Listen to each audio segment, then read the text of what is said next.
I care about people. I have this sadness for people that are enduring hardship. And if I can make a change in someone's life, that's why I do it. And that's really the core of who I am.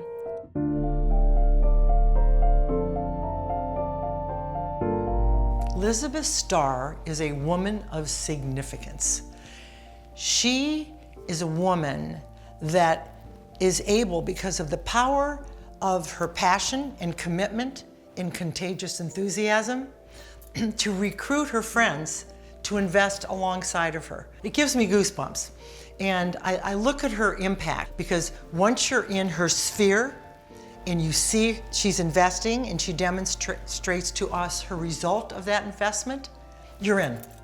So that's instilled in all of us to say thank you. It's because of you. I'm always drawn to organizations that help people that can't help themselves or have trouble helping themselves, people in need. We had the centennial celebration of the American Red Cross in South Florida.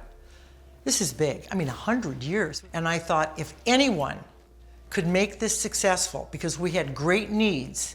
So I sat down with her and I talked to her, and she said, I'm in. And we raised over $300,000, and it was the most successful event that the Red Cross has ever had in that 100 years.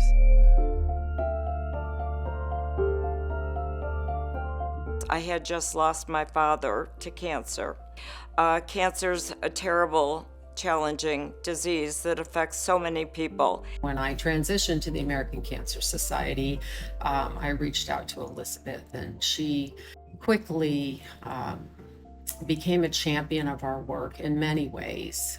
She not only is recognized as a very authentic and genuine philanthropist, but that she obviously had been touched by cancer. Her family had been touched by cancer. So she did chair one of our most successful galas in 2016, the Bucket List Bash, where she exceeded our goal by 53%.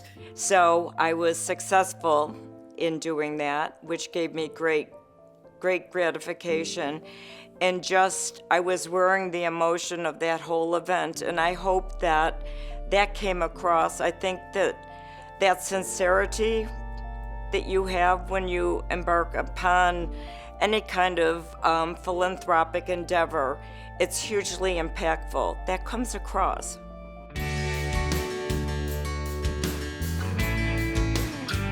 Well, when we started the Women Lifting Women initiative, we quickly realized that we needed a superstar from the community to help propel this forward.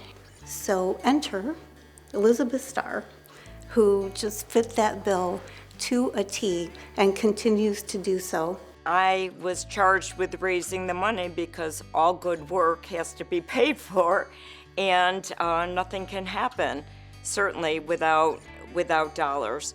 At that time, there was 100 homeless senior women in their 80s living in their car.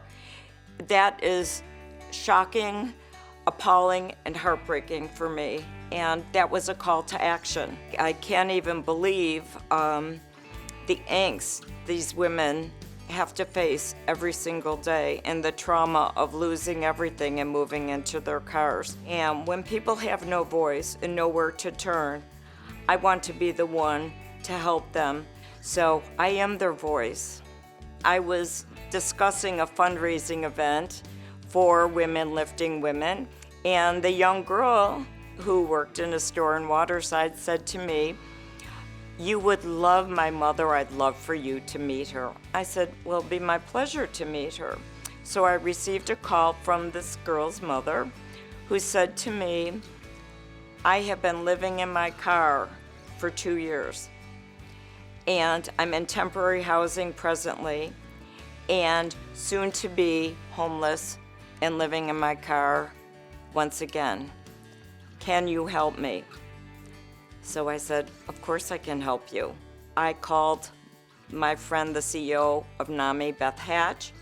I made one call. She contacted the woman. Within 2 hours of my phone call. Beth said to me, Elizabeth, I wanted to share something with you. This woman will never be homeless again, and I can get her employment, and you can rest assured whatever wraparound services she needed dental services desperately, I will arrange for her. That's the type of power Women Lifting Women exhibits. It's we raise the money, we rely on the action of our community partners, and we get things done. It's a very proactive, strong group of women. She's an inspiration to me because she never stops. Whenever she hears of anything that needs her attention, she drops what she's doing and makes it happen. So she's an inspiration, as well as the women that she has gathered to work with her on this initiative, also an inspiration. So who wouldn't be inspired and honored to work with this group and with Elizabeth?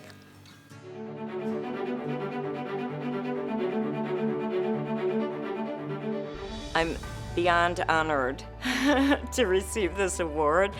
And, I go about my daily existence, philanthropic existence, trying to do what I do best, really not thinking of awards or acknowledgments. This is an incredible, incredible honor. Incredible honor. It matches emotionally where I am in my philanthropic world right now, and I know will be a launch pad for many things in the future for me.